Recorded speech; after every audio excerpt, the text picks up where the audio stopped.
Lors du 36e sommet ordinaire de l'Union africaine du 18 au 19 février 2023, alors qu'il est arrivé au terme de son mandat d'1 an à la présidence de l'organisation panafricaine, le chef d'État sénégalais Macky Sall a montré sa satisfaction pour le tournant qu'a pris la lutte pour la sécurité alimentaire en Afrique. Il a salué l'engagement financier des pays pour l'amélioration de leur industrie agricole. S'agissant de la deuxième conférence de Dakar sur l'agriculture et la sécurité alimentaire, Dakar 2, co-organisée par le Sénégal et le groupe de la Banque africaine de développement, du 25 au 27 janvier dernier, sous le thème « Nourrir l'Afrique, souveraineté alimentaire et résilience ».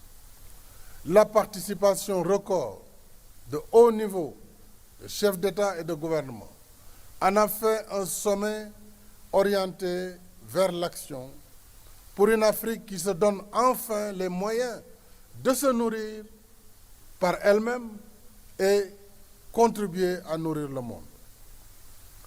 Ainsi, sur la base de leurs programmes prioritaires, plusieurs pays ont déjà signé, avec les partenaires bilatéraux et multilatéraux, des compacts visant à stimuler la production, la transformation, le commerce agricole pour un montant, tenez-vous bien, de 36 milliards de dollars.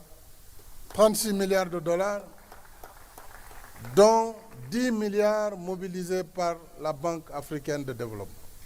La diversification des partenariats est un facteur clé de la sécurité alimentaire et du développement agricole du continent. Le président Macky Sall a tout de même rappelé aux États membres de l'Union africaine l'intérêt de mettre en œuvre les mécanismes du continent visant à réduire la dépendance alimentaire. Afin d'assurer le suivi adéquat de la conférence, je recommande que le sommet endosse la déclaration de Dakar sur la souveraineté alimentaire et la résilience et instruise la commission de travailler à sa mise en œuvre en collaboration avec notre banque continentale, la BAD. Il serait, mesdames et messieurs, tout aussi indiqué d'intégrer dans le même processus le suivi de la déclaration conjointe sur la sécurité alimentaire issue du sommet États-Unis-Afrique, peut-être que nous irons bientôt vers les États-Unis d'Afrique, de décembre dernier. L'engagement du président Macky Sall en faveur de la sécurité alimentaire en Afrique ne s'arrête pas avec la fin de son mandat à la tête de l'Union africaine. Le dirigeant ouest-africain projette désormais un meilleur approvisionnement du continent en blé et en céréales à moyen terme. À cette fin, j'ai mis en place une task force conduite par l'ancien Premier ministre d'Éthiopie, Haïlé Mariam Desalegn, qui a travaillé avec une équipe que je dois féliciter. Avec Strive Massibira, sous la recommandation du président Cyril Ramaphosa, ainsi que Mme Vera Songwe qui était à la CIA et M. Daouda Semben. Cette équipe va travailler et devra continuer à travailler avec le Premier ministre Ibrahim Mayaki, qui a été désigné par le président de la Commission, et tout cela sous l'autorité du président Azali.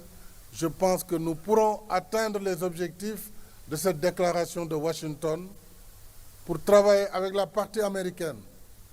Il s'agit concrètement à court terme d'assurer aux pays africains l'approvisionnement en produits céréaliers et en fertilisants aux conditions normales du marché.